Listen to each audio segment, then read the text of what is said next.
Hello, friends. Welcome to Minor Disturbance Radio, episode 52. At the end of this episode, we will be revealing the lineups for all of the all-star jam bands. Until then, enjoy the show. This episode is brought to you by West Music. West Music, thank you very much for being a direct supporter of the All-Star Jam.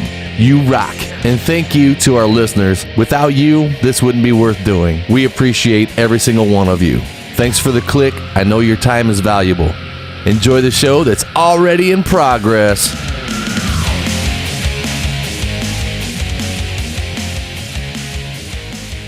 I've been in an 80s tribute band for years, and one of the first ones I was in was called Third Rail. And about every year in the spring, Kelly's Irish Pub puts on this big outside deal, right?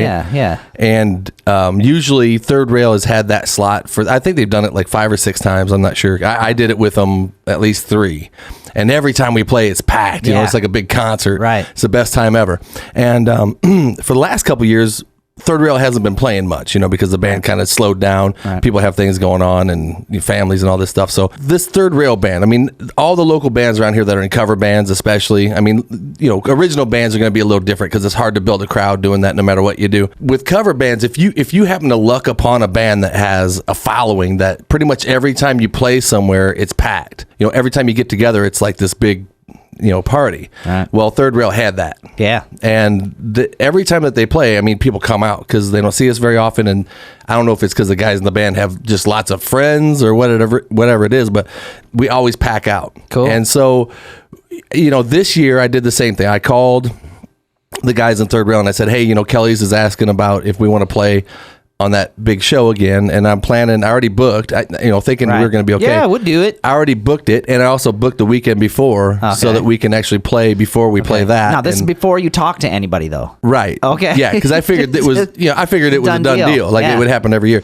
and you know, I had already called Rascals and said, hey, we're going to play. We play for the Door, and when we play for the Door, there we do all right. We do well. Yeah. And, you know, because the Kelly's gig is, we play for about an hour and a half. So it's not that, you know, we play all of our best shit. We get to skip all the crap. Well, it's all crap, but we skip the crap. You skip the crappiest of the crap? Yeah, the crappiest of the crap. So it's an easy gig. It's a lot of people there. Cool. But it doesn't pay well.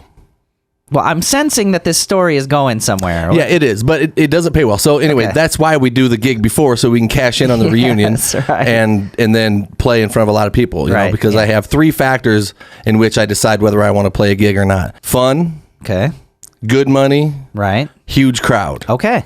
So 2 of them things have to be in play for me to say to yes, do the gig. I want to do it. You're like George W. Bush trying to say that thing about any 2 of them factors that line up. Any 2 of them factors line up, we do the gig. So if it's a lot of people and fun but no money, we'll do it. All right. If it's a lot of money, not much fun, but a huge crowd, we'll do it. Right. So I mean, that's how I kind of measure it up. No, anyway, I think that's brilliant. It's a great gig. We always have a good time, and people love to see us on that thing. But this year I called and I said, hey guys, you know, we're going to do that Kelly's thing, and I got this gig booked, you know, the weekend before, and my guitar player in the band, he's like, yeah, man, I ain't feeling it. Really?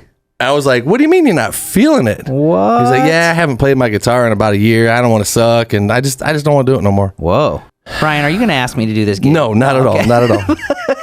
Not at all. But it, you know, kind of made me feel bad because I'm like, God, maybe I should be feeling the same way. Yeah. But it's such an easy gig. I mean, you don't get handed things like that very often. I mean, to go out and play in front of that many people and have that good of a time, and nobody's thinking that we think we're cool. It's just they're digging on the same thing we're digging on. Which is the fun of it, right? Yeah. I mean, do you get the impression that he really has like forgotten how to play guitar, or do you think it was no people don't just forget how to play guitar? I mean, you will remember. Well, I don't want to assume what's going on in his head, but but it surprised you. It did surprise me because it's such an easy thing to do, and he's meant for it. I mean, he does great at what he does that way, and you know, once he puts on the bandana and the eyeliner, he turns into rock star, and he owns it. I mean, he does really well. Yeah.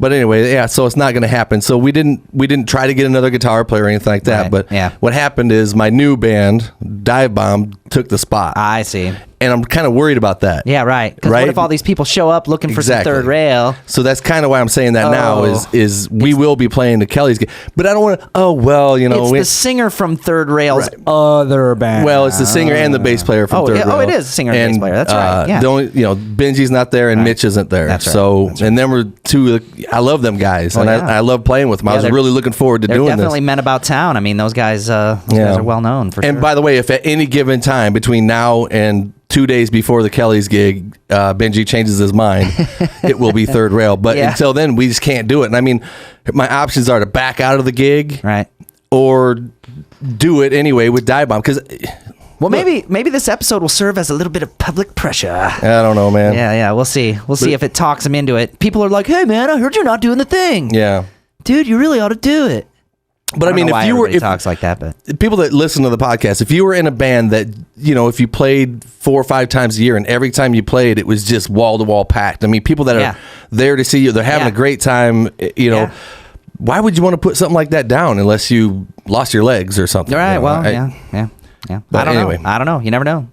I mean, I can also see how it might, in your otherwise, placid water of your regular, eat, sleep, work existence, that it would be a lot of fucking pressure and maybe a big pain in the ass and just kind of generally disturbing or scary, I mean, I can get that. Well, the hard part would be doing the weekend before that, where we actually have to play for 3 hours. And, because getting through bar gigs sometimes for me anymore is just, it was tough. It's tough, especially when you're in that kind of a band it's selective of what you play, and it's a gimmick thing, and it could be horrible. It could be the worst night of your life if you don't get the right turnout. Trudging. So and you're like, damn, it's only like 10:30, and we we got to play till 1. Shit, man. Anyway, sometimes it's like that. Hopefully, it's not like that all the time. But with Third Rail, it was never like that for me. Yeah. Here's what we would do. The band was already rocking and had a following by the time you joined, right? Absolutely. Yeah. Absolutely. So the first show you did with them, who's the new guy? Exactly. Exactly. And then you showed them who you were, and they were like, "We like the new guy." Yeah. Well, some of them did, some of them didn't. Yeah. They were like, "You know what? Fuck the new guy." But either way, I'm just talking about like gig nights, man. They start to run together and to get boring or kind of complacent or whatever. But this band, for some reason, when we played the once or twice a year, when we get together, man, like for the Kelly's thing, we would go over to one of the guys' house. We'd have, like food there. It'd be like a big party first. We have this big party. Everybody's there. We're all dressed in our shit. And, we're laughing at each other, putting eyeliner on and, poking fun that we can't barely fit in our leather pants anymore. All that stuff. Sure. And then we all carpool to the gig. Yeah, right. We show up and we walk back behind the stage and we hear the people kind of cheering because they know we're there. Yeah. I mean, where never. I don't get that feeling when I'm cleaning carpet. I'll tell you that. Carpooling. That's pronounced limousine. Well, it's called mommy missiles. Right. No, but we show up, do the gig, and then we go back to their house afterwards and we party some more. And we laugh about what we did. And it's just the best time, man. I look forward to it every year. Sounds great. But it's not going to happen this time. So it's going to be Dive Bomb. And I'm going to try to have as much fun with that. And I will, because the guys in Dive Bomb are awesome too. Sure. I want to say one of my buddies saw you singing with Dive Bomb and really kind of had they're okay kind of attitude about it, but then saw you sing with Third Rail and he was like, fucking Brian Miner is good, man. I didn't want to admit it. Well, he and I didn't tell him that. there's little gaps in between, like smoking, not smoking, staying up late the night before. I mean, every night with me, you could get a different Brian, exactly. I think people know what I'm talking about with that. Yeah. If you're in a local cover band, I mean, it's hard enough as it is to draw a crowd, but if you've got one built in every time, I can't believe that somebody would want to walk on that. Yeah, that's tough. That's a tough one, man. They'd have to have good reasons, I mean, there are certain people that, they're complicated people and you just have to trust that they know what they're doing with their life, even if that means doing something that, as far as you're concerned, just seems dumb. Right. But, what are you going to do, man? Has there ever been like a band that existed or exists that had they lost a member, like a famous band, okay? And they lost a member, right? And then in the back of your mind, you're like, dude, if I could try out for that band and get hired in that band, I would... That'd be it. That'd be the one that I would quit my job and like go do it, right? Yeah, absolutely. Well, recently that kind of happened to me. I mean, I daydream a lot. Yeah. And this isn't a reality or anything, but when Skid Row Tony Harnell, their new singer that replaced Salinger, right, up and just quits Skid Row, and Skid Row's in like a tussle. They're trying to figure out what they're going to do for the remaining gigs and shit. And I'm all over their gossip boards, man. Hey, check this video out. Check this dude right here. I don't want to like join the band fully or write records with you, but I'll get you through them gigs. I'll get you through them gigs. I'll get you through them gigs, and then I can tell everybody I was in Skid Row for 2 gigs. But yeah, become Skid Row Disturbance Radio. Man, I've always loved Skid Row, and I've taught myself how to sing to that stuff. Right. I mean, I remember driving around in my cargo van when I was younger with a jam box. D batteries were expensive. They were fucking expensive. And I'd go through them in about 3 hours. Seriously. And they were dead. Yeah, and these things took like 12 of them. It was ridiculous. Because I'm cranking shit in it. To where the fucking bass is hitting and it's losing volume. And you could tell when the batteries are dimming out. The fucking LEDs are dimming and shit. Yeah, but I'd put that in my van and I'd just drive on the highway and just open up as much as I could because I didn't know if I could sing or not, and I didn't want to try it in front of my you don't want to be around friends people. or anything, So I just got myself in the van and got out there and started yelling. I went out into the woods. It was that and Images and Words from Dream Theater, and that's how I really taught myself how to project and to break through that falsetto, the crack, and the break, and all that shit. Which I never tried to sing any of that stuff. Yeah, so I knew every nuance of everything that Sebastian Bach did on the whole Slave to the Grind record and the first record. I knew everything, man. And if the day ever came that I could actually go try out for him, not to say that I'm Sebastian Bach, man, but neither is Tony Harnell. But you would be able to deliver in the best fashion that you would be able to, right? Exact renditions of the album cuts because every nuance of every and I can't fucking stand listening to dudes try to sing any of their songs and not have all them little nuances. And it's how could you not have heard that part right there? Sebastian Bach probably would be disappointing to you then. I mean, he probably, So when you hear us sing the part with the... Yeah, when you hear us sing Sebastian or Skid Row songs in any of my cover bands, I'm probably winded at that point, so I miss some stuff, but I'm trying my hardest. Sure. Well, I mean, why doesn't Sebastian Bach get back in the fucking band? Well, I mean, that's what I don't Here's understand. what's going on. Yeah. Here's what I've seen, and I kind of smell a reunion, Really? and I'll tell you why. Really? Well, because they haven't named a new singer. There was a rumor that they got the guy from Dragon Force, the original singer from Dragon Force, to be their new singer. Right. But it never was for sure. And then on Twitter, Sebastian Bach puts up a big apology to Skid Row and asks for a sit down. Oh. And he's leaving it open to Rachel Bowen and Snake and all publicly. that. Publicly. I said some shitty stuff. Yep. I'm not that good of a guy. I'm sorry. Yep. # sit down. Oh, wow. So... Whoa, dude. Okay, so that reminds me, though, and maybe we should have talked about this before, but because the people in TV land may not realize that this is episode 52 Mark II. But anyway. Well, don't tell anybody. I'll keep that quiet. But isn't Guns N' Roses like trying to do a reunion? What the fuck is up with that shit? Here's what I've heard about that. All right. So they agree to do the reunion, but it's between 3 people. Right. Axl Rose, Slash, and Duff McKagan. Duff McKagan, yeah. Okay. Right. And I know right now that their drummer...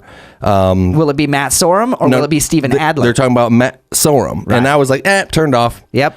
I want Steven Adler. Yep. And I've seen Steven Adler play with his band, the Adler Appetite or whatever, and he's nailing it. He's got everything that you heard on the record. Yeah. He's doing it perfect. Now, what about Izzy Stradlin? Now, see, he said that he will write with them and do select dates, but he will not tour with them. I see. Because, he was one of the founding members of Velvet Revolver, too. Okay. So, and when that band decided that they were going to make their push, he got out. He's either the most brilliant, smartest guy as far as that goes, or he's like the biggest flake ever. You know what I mean? He's like, we're going to be in a band, right? Yeah. All right, our gig's Saturday. I'm busy. Right, yeah. You know what I mean? I don't want to do it. Yeah, nope, no good. I don't like crowds and stuff. Nope, that shit bothers me. Yeah, what the fuck? Guys, we get out on the road and you guys all turn into a bunch of fucking bitches and I'm sick of it. How loaded is Izzy Stradlin then? Because he's got to be. He. What did he spend his money on? Yeah, he can't be hurting, right? Yeah. He wrote. I mean, he's got songwriting credits on most of the stuff on Appetite, right? Yeah, and then he's got songwriting credits on that Velvet Revolver shit too. Yeah. So he's just sitting, but he's sitting pretty. He don't need to go out and deal with the shit, right? Yeah. And be away from the family and all that stuff. That's right. It's kind of a beautiful thing. It really is, man. If you ask me, it really is.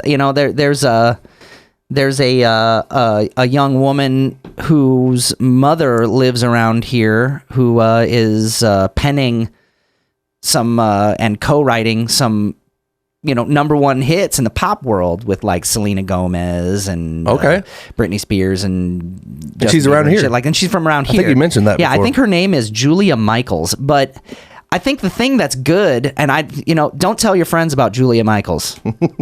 Yeah. And it's not because I don't wish the success that she deserves. That isn't it at all. It's that, honestly, she's sitting in the exact right spot. She's sitting in that spot where you're getting songwriting royalties on huge songs and actually putting some money in the bank, and you don't have to deal with being fucking famous. Right. You know? You can still go to Starbucks. Totally. Have them write girl in a pink shirt on it. You can still come back to Davenport and sing karaoke at the Hawkeye Tap, and nobody knows who the fuck you are, and it's perfect. Absolutely. Yeah. Sing karaoke on songs you wrote. I don't know. I guess I'm different then. I might be flawed that way. Well, you would want the people to be like, to know. I like the notoriety. I mean, I would want, I've never had that before. Right, so I've had small doses of it. Sure. I mean, I remember in the Drop Hammer days where people would come and wait at the door and then they want your autograph on a CD. And we're back in the dressing room going, they want these people out here. They're like here early and they want our autograph and stuff. They think we're something. And so we go out there and we put on our best, like, right. Hell yeah! I was putting on my Paul Stanley face, like, like this. Right. Meanwhile, Terry's like, "Why the hell would you want us to sign this?" Yeah, right. You know what I mean? You paid for this? You paid for this shit? Dude, here's 5 copies. I mean, you like our band and stuff. Okay, well, that's weird. Okay, yeah. Obviously, I was already trying to practice what it would be like to have, thrones of people doing that, just to see what that felt like. Sure. To walk into a room and have everybody, it's and be like, yeah, it's me. I'm here. Me. I don't know what that is. Who wants to suck my dick first? I guess one of the things. But then I understand that from all the stuff that I read from rock stars, it seems like though that about 2 chapters in after that story of being that guy and having that fame, they start to be reclusive and start to wish it wasn't that way. That's right, dude. So I guess once you get that drug, some people go chasing the dragon for the rest of their life, and some people wish it just would go away. So they could be a normal person again. Yeah. I guess once you're there where things are hollow, what you need, you have to borrow. Man, that was awesome. I didn't understand it, but that was awesome. You ever heard that lyric before? Yeah. Yeah, it's fame. David Bowie, man. Exactly. Which, rest in peace, David Bowie, one of the great songwriters. He, in some people's opinion, is the only really great songwriter in the post-Beatles British invasion, that there were some other, maybe him and Elvis Costello, maybe Ian Hunter, guys like that. But what a profoundly gifted and influential character in our history David Bowie was. Absolutely. I wish musical revolutionary, sexual revolutionary, fashion revolutionary. The guy. Hey man, I watched some Ziggy Stardust last night, and I was like, this shit is weird. Oh yeah, it's definitely crazy. It's weird. Yeah. But, hey, that was in the 70s right there. Turned on the girls and the boys. But, the way that he did this last record, everybody knows that he put out a record to kind of coincide with his birthday, but he died 2 days after his birthday. And he knew he was dying the whole time he did the record. Yeah. As a matter of fact, I think I read that he had 6 heart attacks during the fucking record. Yeah. So he knew that he had liver cancer for 18 months. Yeah. And he knew it was terminal. Yep. And he's doing this record. Yep. And he's basically saying goodbye to his fans. Wow. In all these songs. Well, I don't know about all of them, but the 2 videos that he put out, he actually did videos for them too. Yeah. Have you seen them? Yeah. I've seen one of them, and it was like watching an episode of Twin Peaks or something. Cool. Which one was it? Was it the one where he's laying in the bed? I don't think so. With the bandages over his eyes and the buttons on it? No. Holy shit, how creepy. No, the first line of the song is, look up here, I'm in heaven. I mean, it goes from there. I just got chills just now. Yeah. I mean, just the delivery in his voice and he's laying in this bed and you see his hands with the veins and these old hands and it pans up and it shows he's got these ace bandages around his eyes with little like gray buttons sewn on for eyes. Trippy. And I read somewhere that there's some sort of meaning with that, like gray buttons are an indication they're supposed to mean ill or strange, not healthy, or bad things are coming. I've never heard about that. We read into it. Everybody's going to try to figure out everything he's trying to say in the video. Yeah, sure. And it's a strange video, and I tried to figure it out, but if people have a better idea what they think he's trying to say, speaking of David Lynch, I don't know if you're familiar with his work at all. He did the television show Twin Peaks, which was kind of a failure, but kind of a success in the cult world. But he made the movie Eraserhead in the late 70s, and proceeded to make a string of films that nobody got. You know what I mean? Like it's like this. It's like if somebody paints a picture of a bowl of fruit, you don't look at it and go, "What's that?" Right? Right. You know exactly what it is. It's a bowl of fruit. Okay. Now, when somebody makes a painting that is meant to have emotional impact, they may discard the idea of recognizable forms altogether in favor of you just for the sheer act of having looked at it will have a reaction to it. Something that is not definable in terms of what is that? You know what I mean? What is that I just saw? You don't... What you just saw is the reaction that you had. That's what it was. Yeah. If you try to read into it too much further than that, you're really kind of grasping at straws and perhaps not missing the point that the artist was trying to make, but missing your own point, finding out what your reaction was as you try to cover it over with all these explanations and definitions and shit like that. I like it when shit's pretty direct, though. I mean, you like when you watch a movie. You like to watch a movie, right? It's a story, and there's a beginning, middle, and end, and everything that you see and everything that you hear, you can surmise with some ease contributes to that story that has a beginning, middle, and end.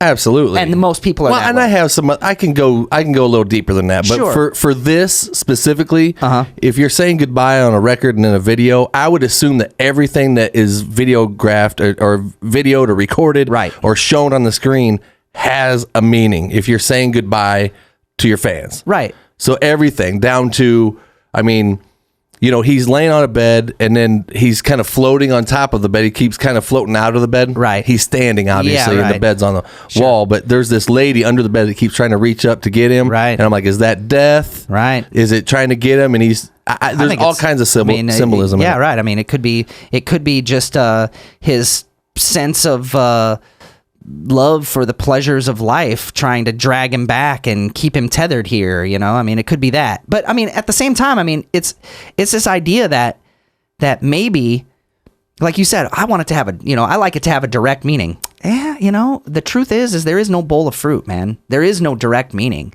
The only direct meaning that's there is the one that you are directly projecting onto it. Yeah. Now, if it's one that is archetypal, in other words, because of where you're from or what creature you are, most creatures like you have a tendency to project those same things. The temptation is to believe then that means that the thing that you're all pointing at and saying is this thing, that it is that thing, and it must be that thing because you all agree with each other. But there's another kind of layer to this where it says that actually, no, it isn't that at all. And that in a certain way, that's like a prison. That there's a prison that's a mental prison or an emotional prison that's associated with that. And movies can be not, and I like to differentiate. Instead of saying movies, you could say cinema, where just like with abstract paintings and things like that, the movie is a collection of sights and sounds that are shown to you in an order and they move. You know what I mean? That is what cinema is. That is what a movie is. So all of our rationalizations about what we see in those pictures or what we hear in those sounds, they're just rationalizations. You know what I mean? They're not really there. That's just what we agree on. Or in the case of like David Lynch or maybe even this video, we can't fucking agree about it. There's something about it that can't be taken that way and have it work out very easily. Right. It's really more about just like you watching the pictures and hearing the sounds and having that reaction. And that's as far as it goes. I can tell you this, if you're an art fan or if you're not a Bowie fan, take the time to watch It's good, huh? them videos that he released and listen to it and just kind of, what would you say? Right. What video would you make Right, if dude. if you knew that, hey, Yeah. I've got 18 months to live. I don't know Yeah. at what point he decided to do yeah. this, but I'm pretty sure he was ill. Well, me and Chicken Boy used to talk about that, Yeah. the whole lame duck session idea, when you can't get reelected, you know what I mean? You ain't coming back. Yeah. You know what I mean? What do you do? Now's the time to do all your most ideological shit, And on top of that, the man was 69 years old. Yeah. And what he wanted to do on his last days was record more music. Ha. And to go out artistically like that. A lot of people that would have been so far from what they were focused on at the time. I could hear my wife, we get these last 18 months to be with you. You want to be locked in a studio, Right. creating music. Well, guess what? Probably. It could be your happiest place. Dude. It could be the most freeing place, Some of us get mere headstones in a insignificant plot. You know what I mean? Somewhere hidden somewhere in the world where our signature is eroded over time and turns into fucking dust and nothing. When you go into that recording studio, you got a better shot at writing a real epitaph. You know what I mean? Sure. You got a better shot at signing your name on planet Earth. Much better shot. And it makes much more sense. He wasn't writing Unskinny Bop or Talk Dirty. No, he certainly was not. But that's not what you do when you're going out, man. But if you listen to the record, and I don't want to go too deep with this, but Sure, if you listen to the recording Probably and some of the already lyrics, there's one lyric. I'm going along with what he's saying, and he's basically saying, he opens up with "Look up here, I'm in heaven," and then he goes on, and he talks about I dropped my cell phone down below. And another line that confused me, he said, "By the time I got to New York, I was living like a king until I used up all my money, but I was just looking for your ass." Yeah. What? You were looking for whose ass? Yeah. I didn't get that line. I was waiting for something. Did he just say I was looking for your hand? No. No, he said I'm looking for your ass. Yeah. I don't. Anyway, so there's some stuff in there honestly, that makes good sense to me, dude. And when he's writing a lyric, he's like, "This is exactly what I want to say, man. It, man. This is what and I was looking for your ass." Yep. So, he didn't just kind of throw that in there. We'll just say anything there. No, I mean, and think about, if you look in the history of Bowie's lyrics too, you can see that he was very aware of the delusional nature of the fan and the delusional nature of the rock star. He never divorced himself from the understanding that it was a delusion, even though he fucking wallowed in it. I mean, the dude did every sexual perversion you could possibly think of, and you and we'd run out of ideas. This dude was fucking creative. You know what I mean? Like, are you sure? I mean, how do you know this? I'm pretty sure. Are you sure that's not a persona? Well, I don't think so, because I think Freddie Mercury was kind of famous for this too, that during the time of their ascendancy in the late 70s, both of those guys were known for being extraordinarily promiscuous and bisexual. Oh boy. Both of those guys were. Maybe with each other. Maybe with each other, because obviously they did Under Pressure Get some together. Mick Jagger in there too. Well, Mick Jagger, they did Dancing in the Streets Can you together. imagine that butt, baby? Dude, that's Jesus the gayest Christ. video of all time, and there's a reason for that. Because those dudes were fucking going down on shit. But, I mean, they were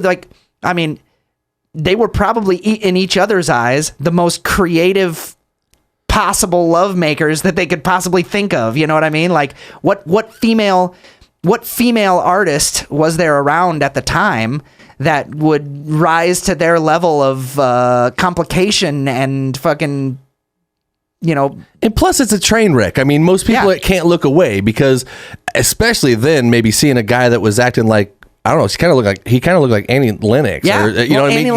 Annie Lennox imitated that. Oh, okay. Yeah, she imitated Bowie and she imitated Elvis. Yeah. Those were the two that she Okay. did. She was an imitator of men. Yeah. And a damn beautiful woman and a terrific fucking singer to boot. But I think that was kind of the thing with Bowie. Like, he didn't want to just know the king of the world. He wanted to have fucked the king of the world.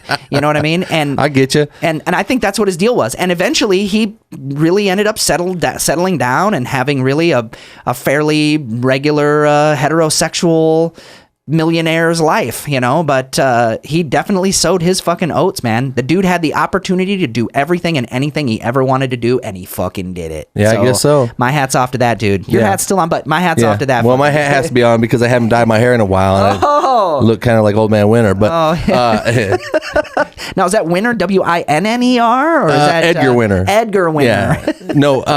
So you mentioned that this was episode 52 Mach 2. Yeah, right. Because that's right, Mach 2. What people don't Roman know is we did an episode, we did 52 like a week ago. Yeah. And we just decided to scrap the whole thing because we did a roster instead of the, what groups are going to be. That's and right. we had some of the names had changed, so we just decided to scrap it. But we did talk about during that one, we got on the subject of the new Rosses. Oh, yeah, right. And I was talking about how, it's horrible. I mean, the food's not the same. The environment is different. Who's going to drive all the way to that end of town? We already talked about all these things. Sure. You know? But the point was, where it was initially was, on the 74 bridge. So that if you're going from Illinois to Iowa or Iowa to Illinois, no matter which way you're going, you're probably going to go by Ross's. And everybody has to make that decision as soon as they hit the 74 bridge. Are we going to Ross's or not? Yeah.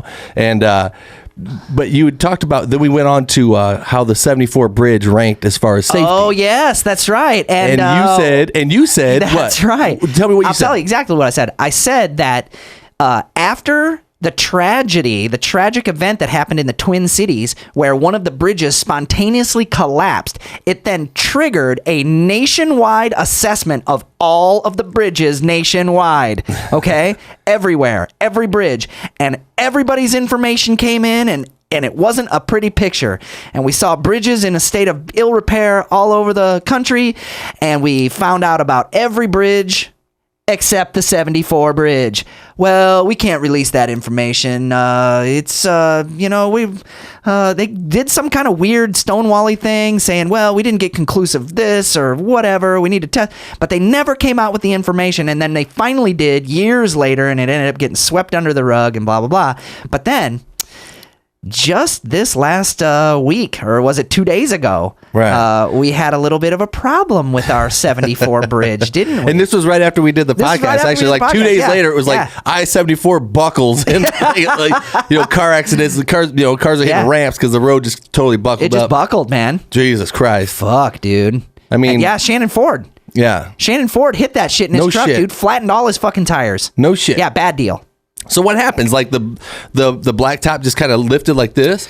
I've seen that happen in the summertime where it gets so hot that it pushes that way. Yeah. I'm not exactly sure. Or is it falling apart? Like you can see the river like a chunk fell off. Yeah, no. I think it's I think it probably would be a buckle, but I'm trying to imagine what would have to shrink that would push the concrete together to cause it to spine up like that. I'm not exactly sure. I don't really know too much about it. I bet Shannon Ford's got some first-hand fucking information about how that shit went down, because his truck had all flat tires. It did not look fun. Yeah. Wow. Big problem, man. Yeah, so that thing's about to fall apart. Thank God they're building another one that should be done, 2056? That's the whole push for it, too. Nobody had the money to do this bridge, to do this big of a project. Nobody had the money, but it didn't matter that we didn't have the fucking money. We had to just we had to shit the money and do it, because that bridge is a fucking hazard. That bridge is a hazard. Wow. Yeah. It's terrible. Yeah, well, that scares me. Like I said, I've seen roads buckle up before and seen cars hit them. I was gonna say. And on the highway, though, yeah, right. All of a sudden just kind of buckles up. I don't know how that happens, but you see car, bam, and then everybody stops, and you just hope somebody on a motorcycle don't hit it. I was gonna say that would kind of be the ultimate signal that you probably shouldn't go to Ross's. Yeah, you fucking bottom out your fucking car. And, yeah, lose all your tires. Well, guess no Magic Mountain tonight. Exactly. The good Lord's trying to tell us something. You're on the bridge, right? You're driving. All of a sudden, you see, like, I don't know, about 100 yards in front of you, you just see the bridge just kind of start to fall down. Right, dude. What do you do? Oh, shit, man. Do you get out of your car? Well, try to ride that bitch down to the water or what? Fuck, no. hopefully it would just be me in the car, so I would only have to try to make snap decisions for myself. Yeah. But how fucking scary is this? This is really macabre. It would be so fucking scary. Probably what I would do is, if I could slam on my brakes and I wouldn't get rear-ended, which is a possibility. If there's lots of traffic, that'd be a problem. I'd slam on my brakes, and I'd probably try to get out of the car and try to grab a hold of one of the suspension cables. It would shoot you all the way to Galesburg. Yeah, it might. You know, that would be what I would do. But I would at least be guaranteed that if I could find a place on one of those wires, there's a good chance. Why a support cable, though? Because the support cable will probably remain attached to the superstructure of the bridge, whereas everything below the support cables would fall. The only thing you run into is, of course, if it stretches that thing tight and then it lets go, it then does the rubber band effect. I would get out of the car and jump the fuck off the bridge. Just jump off the bridge. Probably, and I'd die. I'd be one of the guys that, some jumped and died, and some held onto the support cables and lived. Yeah, that's true. Some people held onto the support cables and died, and some people jumped in and lived, Which real quick, though, man, I know that we got your attention here, and your attention span can be wishy-washy sometimes, and you guys don't want to hear us talk, but there's one thing I wanted to bring up, man, and it seems it's a huge problem, man. I see it all the fucking time, and just recently it kind of hit close to home with me, and that is, look, man, if you're gonna drive your car, man, and lately I've been doing this myself. When people try to text or call me, I ignore it. Yep. Or I put it on speaker, and I have it so I can say, "Hey, dude, I'm driving. I'll call you back." Especially texting. Man, this younger generation, they just don't. They're not paying attention to anything, man. And I see them at stop signs all the time. They're looking at their phone. They're doing this, and then they go, and then they're still looking. I watch it, and it makes me so angry. Yeah. I want to get out of the car and go up to them and go, "Drive your fucking car, dude. Yeah. Put the phone down." Yeah. You understand how dangerous this is? Oh yeah. And because just recently, on my dad's side of the family that I don't really know that well. Okay. A cousin of mine lost 2 of his girls because they were stopped waiting to turn left across traffic and go across traffic, and somebody wasn't paying attention behind them doing that. Yeah. And hit them and launched them into the oncoming traffic, and they were both killed on the scene. Shit. So I've got how old? One was 23 and one was 13. Oh, they were coming home from school. God. And you get hit in the back of the car, and it's horrible. It's horrible to think about losing 2 kids and have that be the reason. Yeah, have that shit be the reason. Exactly. Somebody wasn't paying attention. That's right. I'm just saying, this is real stuff, man. And if you can, nothing is important enough to have to take that text right then, or to have to text somebody back right now that I'm gonna be there, dude. Yeah. That's not worth it, man. I know you've seen the commercials, shit. I want to sound like a public announcement, but it's real. I just saw it happen. I used to do it too. I'd be texting, shit. I used to check my Facebook when I was driving. In the early days, and I knew I was being an asshole. I don't do it either. I don't do it at all. I don't do it anymore because I couldn't imagine killing somebody's kid or something like that when I'm trying to check, see how many views Minor Disturbance gets or something. No, there was a woman who was fairly close to my fiance's family, who was texting on Division Street, and then she veered into oncoming traffic, and she was killed. Now, my nephew was in the back seat when that happened, and he did not die. He got some pretty bad wounds on his face, but he was able to get out of the car. He was supposed to be in school. She was supposed to be taking him to school. And then who knows what fucking bullshit she was up to. But then she was texting or reading a text or something, and, that's it. So. I think, couldn't they come up with technology? Think about this for a second. Mm-hmm. And I thought about this a long time ago, and I called my buddy Jerry Smith, who's a computer programmer, and he can make apps and shit if he wanted to. And I was like, look, dude, here's our $1 billion. Yep. You can install something on a phone because it has GPS, it knows it's moving. Sure, yeah. And it knows kind of at what speed it's moving. Yeah. And you should be able to make it so that if the phone is moving at the speed of like what a car would be going, it's inoperable. Well, yeah. That would be one way to approach it. a lot of the newer cars. But then even the passengers can't fuck with their phone either, you know? Well, yeah, and that might be a problem for them, and it might be unnecessary for them to do that. So well, then everybody has to pull over to fucking use their phone. So there's that.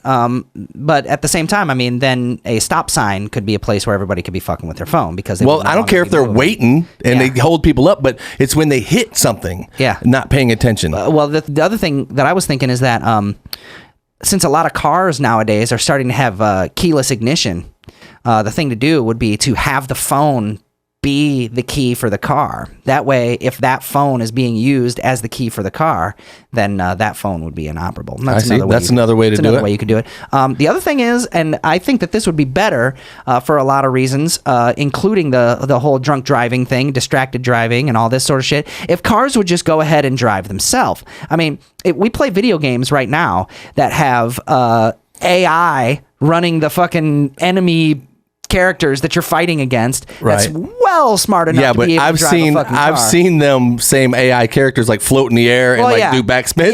You know, and if your car does that and it's like, oh, guess what, I'm gonna go 70 miles an hour right now in front of a gas station. That's a problem. And you could have that happen at any time. That's a problem. Well, I mean, you can. I wouldn't trust that. I mean, maybe 50 years from now it might be a trustable thing, but right now I'd be scared shitless. Like, okay, so this car is gonna drive itself, right? Yeah, right. Okay, so I can just kick back and. It'll be here. It'll be here first with. It won't be with regular driving. It'll be here first with highway driving. Yeah. It'll be here first with semis because I've already seen that. Yeah. The ability.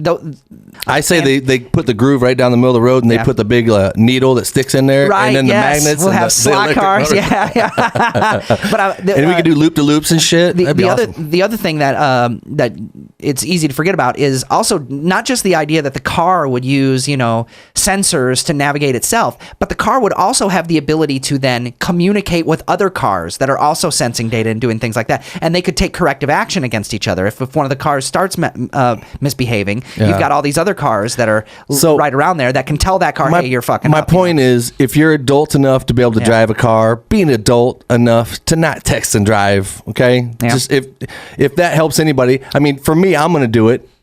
You got to think about these things. It's not worth it, man. But about the Matchbox cars or the fucking electric track, have you ever kept a car on the track for an entire lap? I would say maybe once, and it was because I was to let go. But but I noticed that there was like the difference between was like fucking like this hair trigger, and that just shoot them off the thing. They're broke. Well, the thing about that shit was that for the most part, that technology was just crap. And whoever gets the inside track wins. Yeah. Oh, yeah. You're right about that. It's obvious. Yeah, that is pretty obvious. Unless you had some figure 8 action going on. Right. I had glow in the dark ones that went up the wall. And did you have the ones with the crisscrosses? Oh yeah. Yeah. See, then there is no inside track, man. I couldn't keep them on there. And talk about a dangerous toy too to give a kid full power going to them, you know what I mean? Fuck yeah, dude. You burn the shit out of yourself. Hell yes. Stuff. Yeah, I remember that. That real well. So I was looking through Facebook today and I saw this, all kinds of cool shit happens on Facebook, hell. But there was one that got my attention. It was about this Metallica cover band. They're called Sandman, and they write the Sandman with the S that looks like the N with the thing down here. Yeah. Well, they showed up to a bar gig. This is no shit. Some lounge gig at some bar. The Sandman band did. Yeah. Okay. It's in like Canada or something. Right. And they show up to the gig and the bartender or whoever, they go, hey, we got some legal papers for you from Metallica. And they're like, shut the fuck. Yeah, pour my beer, man. Yeah, pour my beer, eh? And then they bring this big old manila envelope out. And boosh. And they got a cease and desist from Metallica because they used the font. Oh, right. Of that. And they're just a tribute band. They play like once every 2 months or something. And they're like, really? There's so many of these out there. But they got a cease and desist. And they told them, there's 500 fonts that they couldn't use. What? Because they were Metallica's font. Fonts, huh? I'm like, really? Metallica has to They've got fonts. Take the $800 that this tribute band made at this bar. Yep.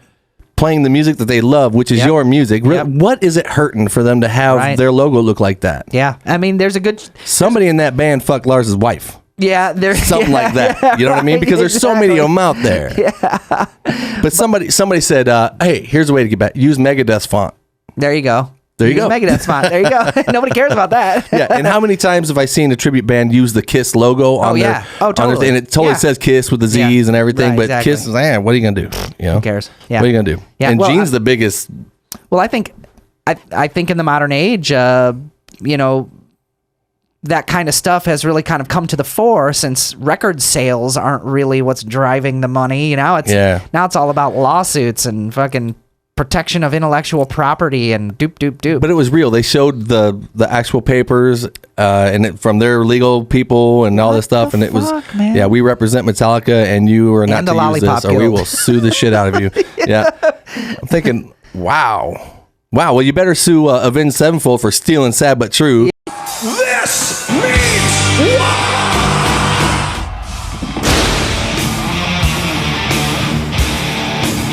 And then I was like, okay, when he comes in singing this, he better not go, hey! And he did. My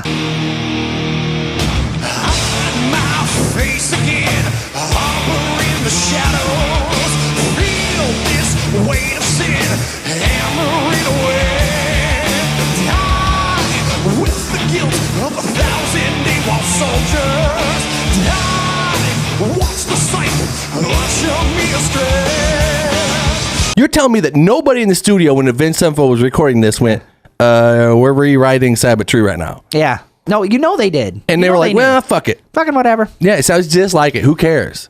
Well, that's the thing. That's for lawyers and judges and fucking, grand juries to figure out. I know the bands that I'm in, if I'm writing originals, and it say for, my first line, I was like, since I was born, they couldn't hold me down. They'd be, that's Youth Gone Wild, motherfucker. Yeah. And you can't do that. Yeah. We got to switch that. Right. But these guys were so close to it that I literally thought they were covering it at first and That's just kind of trippy. changing the words. And then my wife and I looked at each other like, Dude, that's not sad but true. That's sad but true. that's exactly sad but true. Yeah, well, and it's kind of funny because it actually is sad but true that they kind of fucking ripped the song off. Well, their new record to me sounds like they rewrote the Black record. I mean, Really? they got one that sounds like Inner Sandman. They Really? have one. I'm telling you, man, it's really weird. Crazy, dude. It's really weird. Well, so how old is that album now? well, I'm probably 10 years old. I don't know.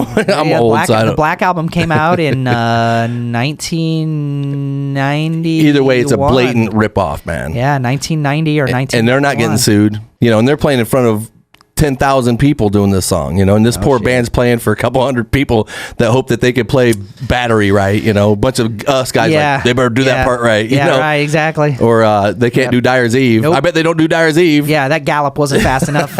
Oh, he's totally like, yeah, he's alternate picking that fucking Creeping Death.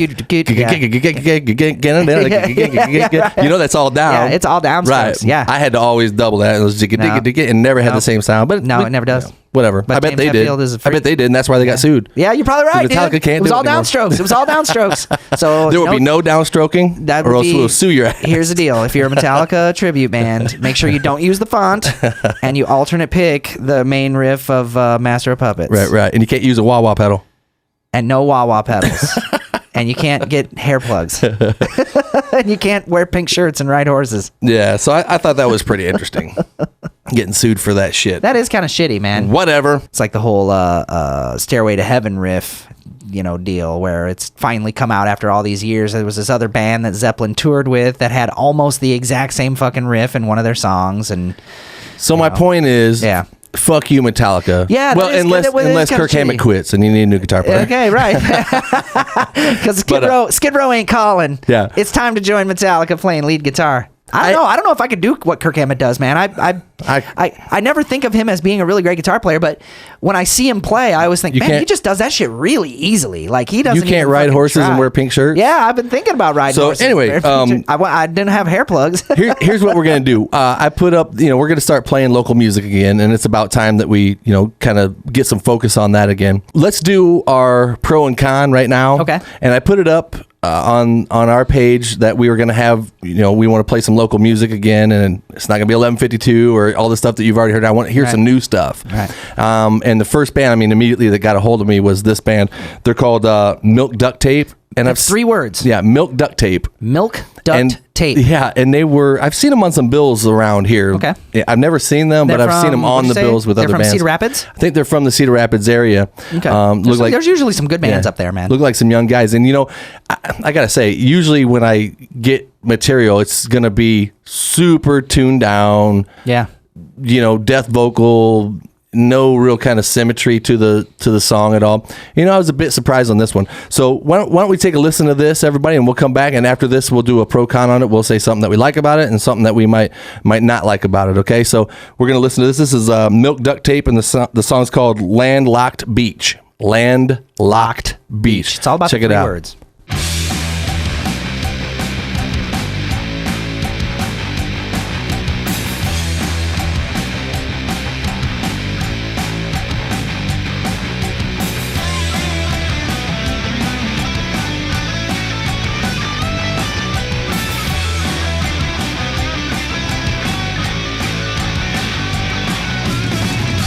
It's my source of isolation. A confusing situation, separating you from me. Unguarded for all to see. I am crawling through blasted land. My lungs filled with sand, chasing some mirage, a guiding hand to lead me through this land. Like those unwasted past, hauntingly, sometimes down at me. It stares down.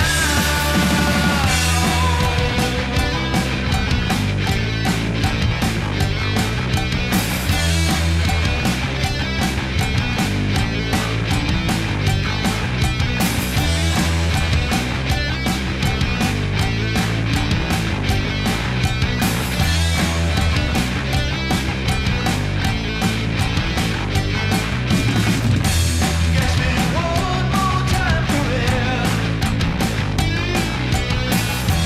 Hope to see you standing there. That's the pressure built inside. The dust rises like the tide. I am crawling through blasted land. My lungs filled with sand, chasing some mirage, a guiding hand to lead me through this land. Like ghosts of recent past, hauntingly, sometimes down at me. It stares down.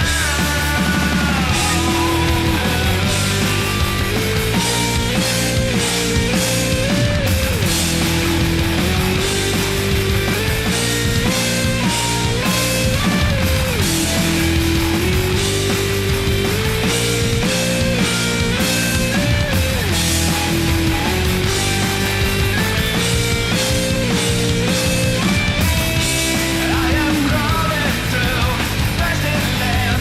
My lungs filled with sand, chasing some mirage, a guiding hand to lead me through this land. Like ghosts of recent past, hauntingly, sometimes down at me. It stares down at me. Sun stares down at me. Sun stares down at me. Come and rescue me.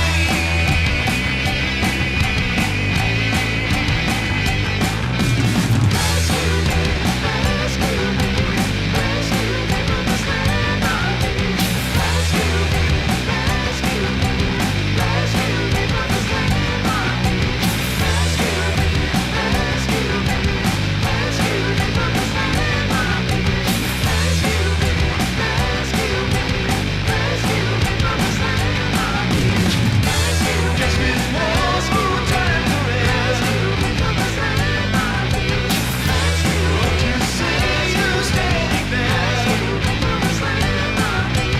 As the pressure builds inside. All right, so that was Milk Duct Tape. That and is- the song was Landlocked Beach. Landlocked Beach. Dude, that is some garage rock. Yeah. Yeah. It's got a good hook in it, man. So my pros about it would be I like that they're singing. Yep. And especially at the end there where they kind of went under the falsetto thing. Oh, that was brilliant. Oh, With I the like that a harmony, lot. Yeah, I like that a lot. At first I thought, man, they accidentally left the click track on with the cowbell. Yeah, right. Tonk, tonk. I was like, because that sound immediately sends me into studio time where you're hearing Sure. tonk, Yeah. tonk, tonk, tonk. You know, and Yeah. you're playing to it. I was like, oh shit, they forgot to turn off the click track. Nope. that song's got some cowbell in it, man. Yeah. Genuinely. It's cool stuff. So I mean, I don't know how that comes across live, but I think it'd be worth checking out if you're into seeing local music and stuff. So My pro is that I dig the bass tone. I think that it's kind of a cool distorted bass. I'm a fan of distorted bass, moderately distorted bass, kind of. from what I noticed, I think the bass player was singing as well. Yeah, I I might be think wrong that's because right. that video Yeah. was so distorted I couldn't tell what was going on half the time. It was cool. Yeah, the bump map error filter that was on the thing was pretty fucking sweet. But yeah, I dug the bass tone and I like the bass playing on it. And I I'm kind of a, for being a guitar nerd, I'm really kind of more of a bass nerd. Yeah. Nowadays, yeah. Well, it's tougher to get a good growling bass tone. Yeah. It seems like people became so focused on guitars and then, sort of poetically enough, kept thinking, I just need to make these notes lower. It's like, get a fucking killer bass tone and you won't have to tune. Think of it this way. You will have tuned down your guitars an entire octave. Right. And yeah. then you'll be there. You'll be at bass, Go ahead Right. and go there, So that's definitely my pro. I guess my only con on it would be 4-minute long songs, 4.5 minute long songs. To me, has been like, it's hard to get people to listen to anything that's even like 30 seconds. Yeah, exactly. Consider our podcast. Yeah, exactly.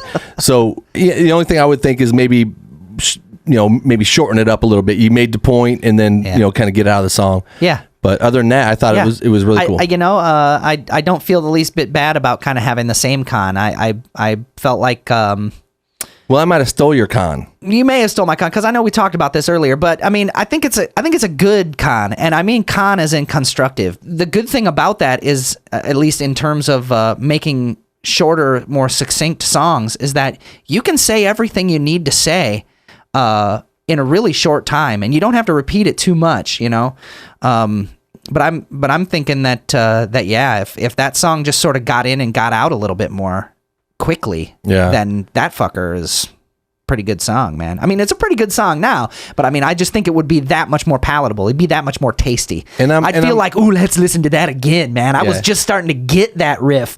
By the time I was done listening to it at this length, I was just kind of like, okay, yeah, I made it. I don't, we don't got to do it again. I liked the I really like affected vocals too. Yeah, me so too. I'd like when that. you throw big verbs on thing, I haven't heard big verbs on thing things in a long time. So Yeah, I dig it. Kind of happy to see that. Yeah. But good job, Milk Duct excellent Tape, work. and thanks for the contribution Yeah. to the podcast. I hope that people dig it, and maybe you'll sell at least a couple CDs off of it if you have CDs. I don't even know if they do. Yeah. But Keep up the good work, Thanks for for the sure. contribution. Yeah, thank you. Yeah, and by the way, everything that we say is exactly like spot on. I mean, we're the best songwriters in the world. We know, we've broken so many bands. Yes, exactly. So- Oh my God, man. I had to clean all the Grammys out of my garage the other day, and it was like fucking broken glass everywhere. It was awful. Sorry to go backwards in this, but with that Skid Row thing that I was talking about, how I was like, I wanted to be the new singer in There you Skid go Row. again, Brian, living in the past. But that's the one thing that would, I daydreamed about it. I was like, God damn, what would it be like if I actually could somehow sneak in? And come to find out, I found out that their singer quit like 2 or 3 days before New Year's Eve. And I see something on Facebook of my old bass player and drop hammer, Tony Higbee. Who's kind of maybe He knows. He maybe plays some with people. Cinderella and all. Right, But yeah. I saw a little flyer of some show he's playing with his band, the East Side Gamblers, and on the bill as well was Lizzie Hale and Rachel Bolan and Snake Sabo of Skid Row. And then I see a video on Facebook of Tony playing with Snake, Rachel, and Lizzie Hale singing "Slave to the Fucking Grind." What? And they're on stage together playing. And I'm going to start a new segment on the show. Yeah. It's called "How Fucking Jealous Am I of Tony Higbee?" Holy shit, dude. Yeah. That's pretty badass. So kick ass, man. And Yeah. I'm watching this, tear coming out of one eye and fucking, Yeah, tears of rage. Yeah.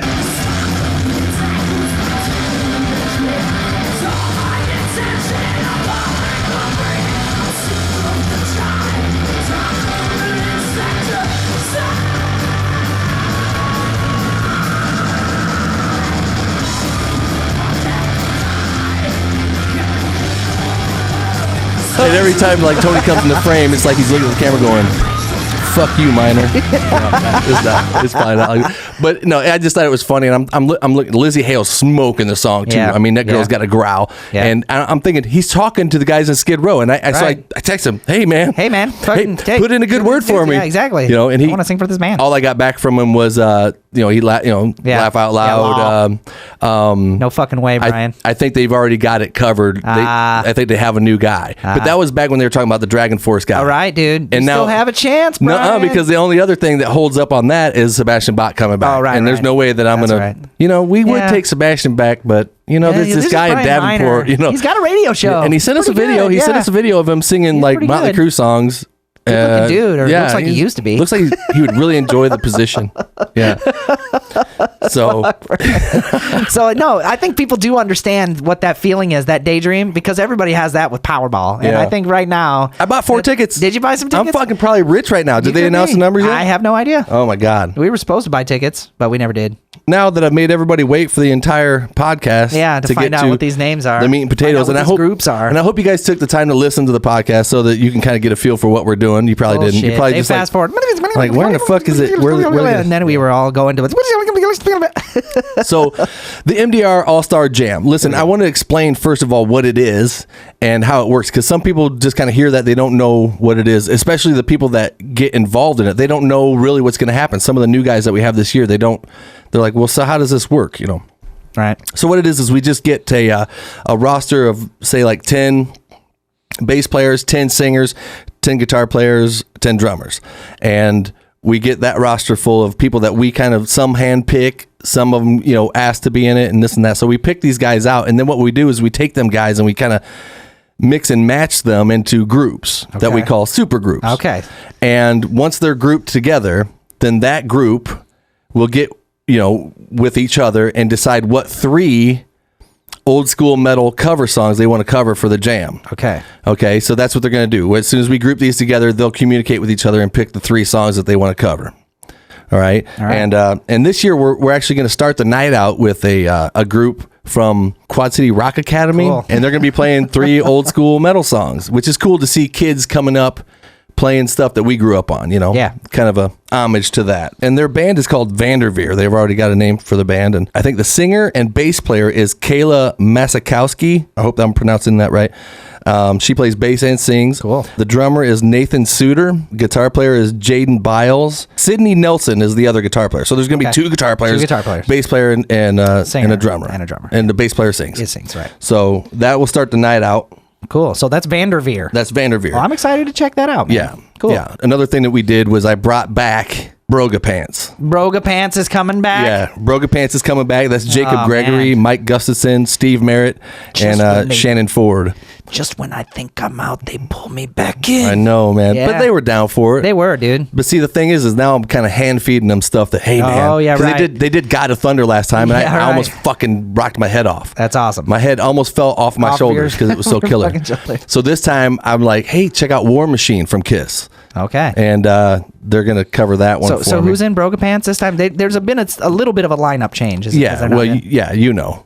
Do I? Who's playing drums now? Well, it's Steve Merritt. Steve Merritt is playing drums Instead now. of- instead of Justin Farley. Okay. Yeah, and Justin Farley didn't I don't want to do it. Yeah. He was more like, hey, man, I'll just I'm going to step aside, bow out of it so Cool. somebody else can have a chance Cool. to do it. Awesome. So it's not that he, Right. he didn't want to do it. It's Right. just a matter of, I'll let somebody else do it this time. That's and cool. that was really cool of him. That is cool. Jerk. But no. Didn't want to play my thing. Didn't Yeah. care. Steve Merritt will do a great job. So here we go. So here's the groups that I've grouped together. Drummers first, the guitar players, the bass player, and then a singer. So Okay. the first band that we have here is going to be Jim Van Hefty, Jimbo. Billy Gardner Billy G. on guitar, Waylon Brown Oh, from yeah. Hong Kong Sleepover, Yeah, the bass that player. bass player, dude. Yeah. I Fuck fell in love yeah. with him when I saw him He's playing awesome. the same night Yeah, you did. I that was like, dude's killer. now that's a fucking badass bass Yeah, player right yeah. there. Yeah, that dude's good. Just by looks alone. Yeah, for sure, He could have man. been just like, don't. I wouldn't care. Nope, he had it down, man. Look cooler than fuck. And then the singer would be Ted Renner. And Ted. I know that Ted and him are in Hong Kong Sleepover, but it Yeah. just logistically makes sense because they're from Macomb. Right. And, No, that putting makes them sense. together, then at least Yeah. they could. So I try to keep it a little bit like that, even if Sure. people have played together. The second band would be Matt Finn on drums, Mark Watson on lead guitar. Which Mark Watson used to play in Lynn Allen. Yeah, okay, yeah. He's one of the former owners of he was the only former owner of my Pink Jackson that was not in attendance at the last show, and that was the guitar I used. I'll probably bring that Is guitar that the back one out at Rascals hanging on the wall? No, the Pink Jackson? Oh, I didn't know. No. This Pink Jackson that I played last time used to belong to Mark Watson. Yeah, so Matt Finn, Mark Watson. No, you can't have it back. AJ Hout on bass. Oh, yeah. And Jason Hamilton on vocals. Now, Jason used to sing for a band called Green Manalishi. Yeah, he can do he's a metal singer. He's fucking badass. He's a metal singer. He's yeah, good, absolutely. Man. Yeah. And I think I have AJ talked into bringing a stand-up bass. Doing a stand-up Can you bass? imagine if they pick a Maiden song? That would be insane. I would no way. It'd be the best. That would go viral, dude. That would go viral. The third band here would be Terry Hodges. Oh, yeah. Who was the original drummer, the only drummer for Drop Hammer. That's right. One bad motherfucker. He is. He's a great drummer. Tony Carducci on lead guitar. Shit. So bring a polka dotted drumstick. So Terry. this is already shaping up. Yeah. Steve Krug on bass. Yes, dude. And John Kiss on lead vocals. So yeah, I figured with that setup, that's a good setup. You know, Tony on guitars. I mean, they literally could do like "I Am a Viking" by Yngwie Malmsteen. Yeah, if they wanted could. to. Yeah, they sure could. Because John can sing. Yep. You know, I figure. I told Terry today, I was like, yeah, the singer you got sounds, you know, he could do Sammy Hagar great. Uh-huh. You know, you're not limited to anything. No. Yeah. So, and with Tony on guitar. Obviously. Yeah. Yeah. And Steve Krug, he's just going to mud up the place with that fucking bass. Yeah. Which, you know, he's been playing rhythm guitar and singing in Dead Forms for a couple of practices. Yeah. Yeah, you said that. That's your band. Yeah, that's Dead my Forms. band. Yeah, Dead Forms. And that's going pretty well. What I liked about Steve Krug is his hair was very nicely placed. It was. When he got on stage last time at the last jam. Yeah. And by the third chord of the song, it just kind of started to fall apart and fall on his face and the bead of sweat. And I was like, yeah. And he's getting messy. He's getting in it. I was like, this is what I do this for. But Steve's a really great musician. Man. Yeah, absolutely. He's really good. That's why I do this, man. Next band would be Mark DeKalb on drums. Mark DeKalb. Jeff Hazen on guitar. Yes. Eric Kranz on bass. Yeah, Chicken Boy. Dude, the Chicken Boy playing bass. Yep. And I'm throwing Bobby Thornton into that group to be a singer. Which I don't know Bobby. Well, Bobby, he was in Third Rail before I was. Okay. I mean, from what I've heard from him, he does a Vince Neil like a motherfucker. Okay. I mean, he sounds more like Vince Neil than Vince Neil does. Right. So he can do that kind of vocal. Cool. He's like a Foreigner type of vocal. Okay, yeah. You know, he's a really good singer, man. Cool. Complete asshole. Hate but him. Great singer. I'm just kidding. Super nice guy too, so don't worry about him. The next band is John Nelson from Cheese Pizza on drums. Nick Abbott, who's coming from Colorado. That's right, Nick Abbott, dude. That's a name I hadn't heard in a long time. Yeah, and you know what? It kind of came to me. He got a hold of me. He's like, "I'd love to do the jam," and I'm like, "But dude, you're in Colorado." Yeah, and he said, "I'll make a weekend of it and come in and see all my homies from back in the day, awesome, and we'll do the jam." And you know, he used to play with John Nelson in Wrecking Machine and Eye for an Eye. Yeah, I think so. Eye. Yeah, well, wasn't Nick Abbott? Wasn't he also in Child's Play at some point? I don't know. You'd have to ask him when he's here. It might have been.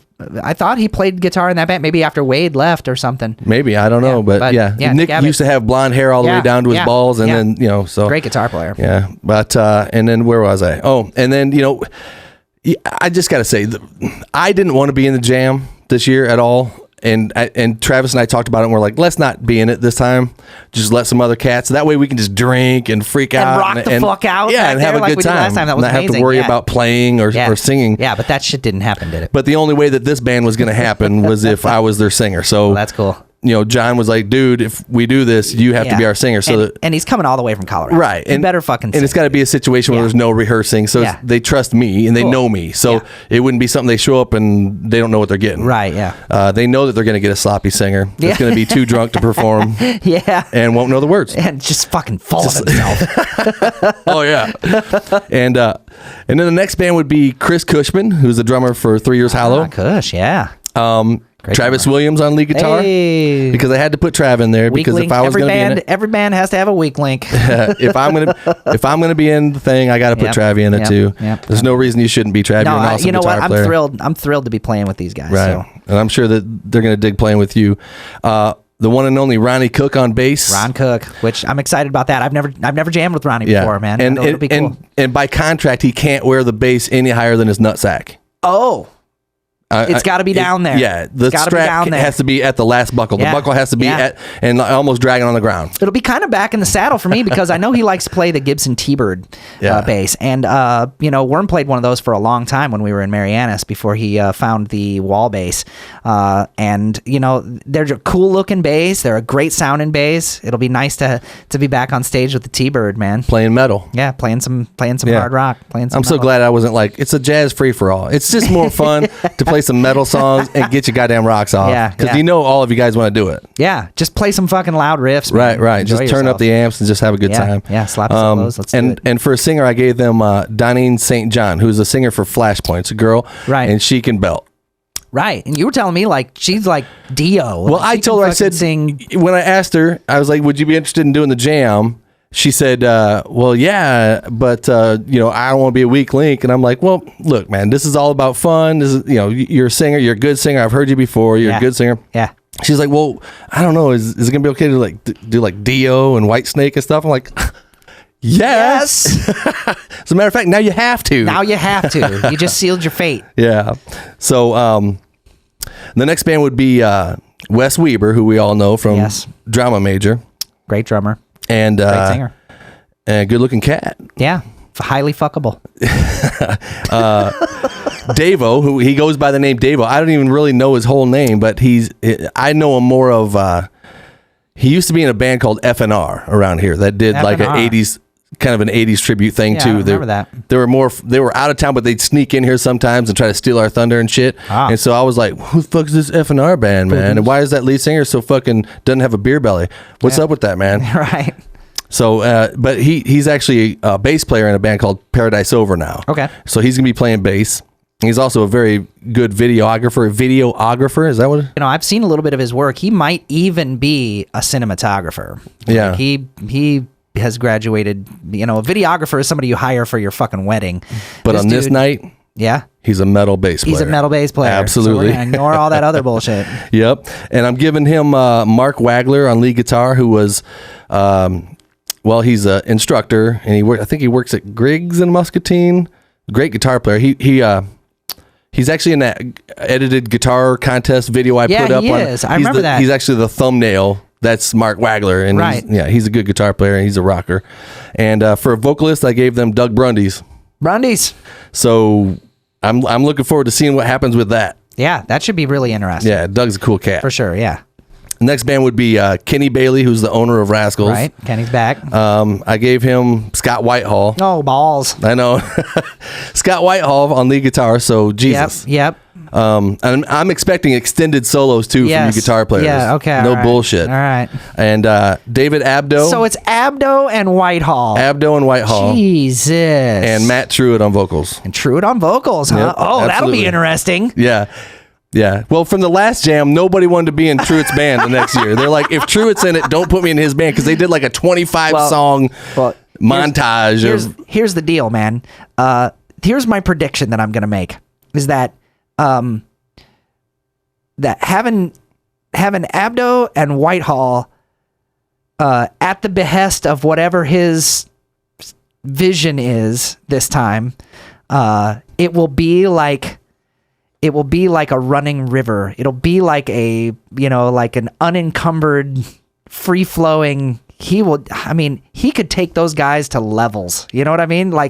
And they could take him to levels. You know what I mean? Because those guys are just so good, man. He's one of the best frontmen I've ever seen out here. I mean, and I say one of because I like to think that I'm okay at it too. Sometimes depending on how pissed off I am. That's gonna be some cosmic level fuckery. Yeah, right there. I'm looking forward to it.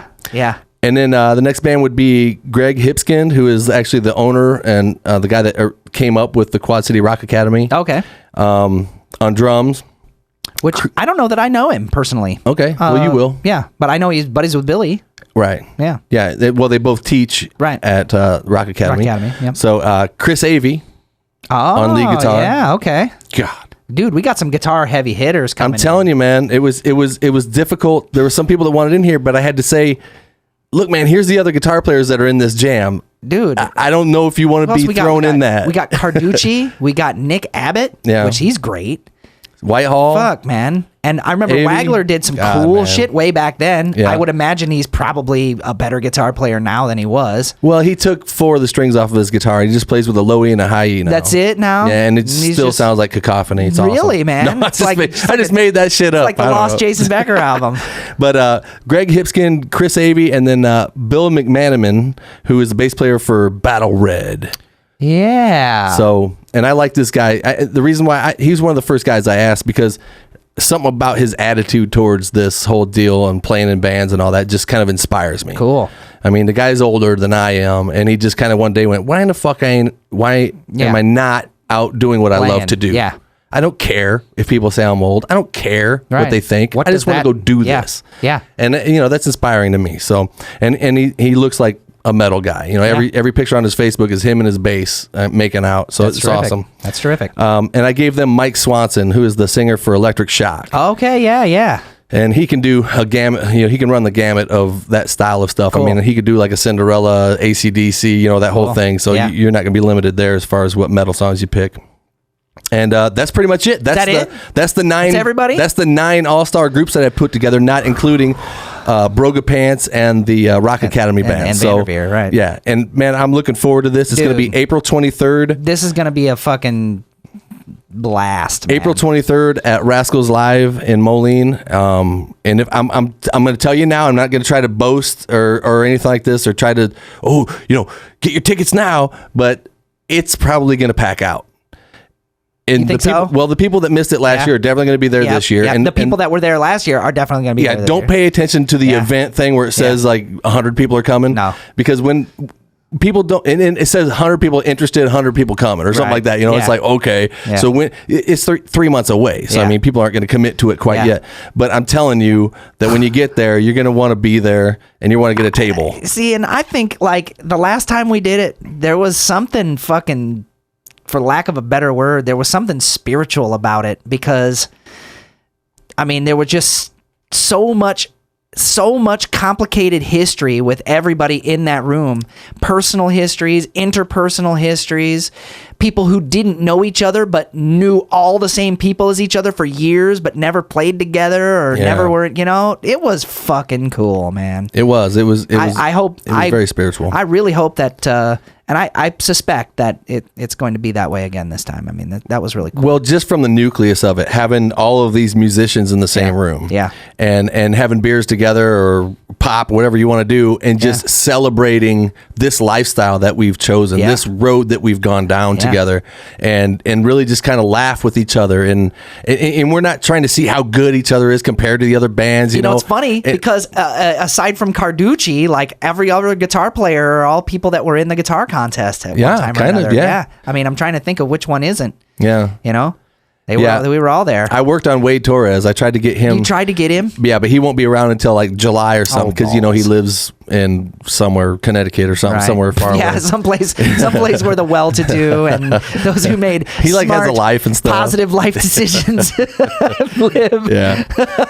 A lot of these guys that are going to be playing in this jam,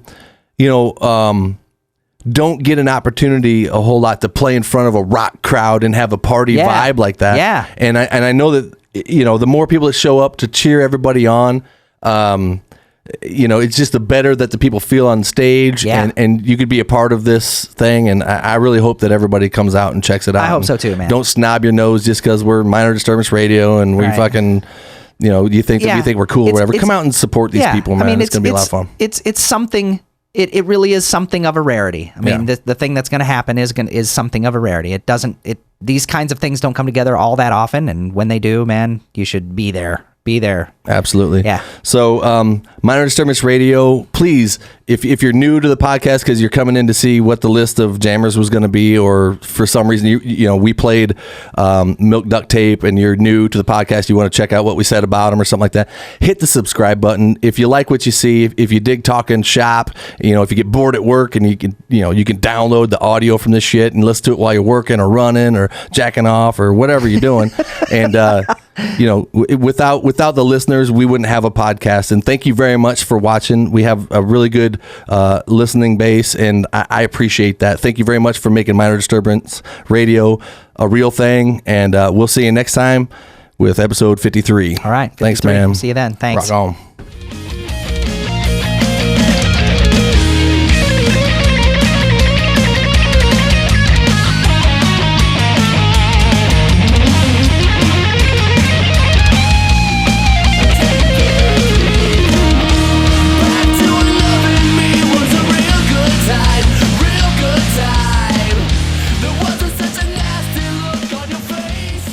Oh shit! I said.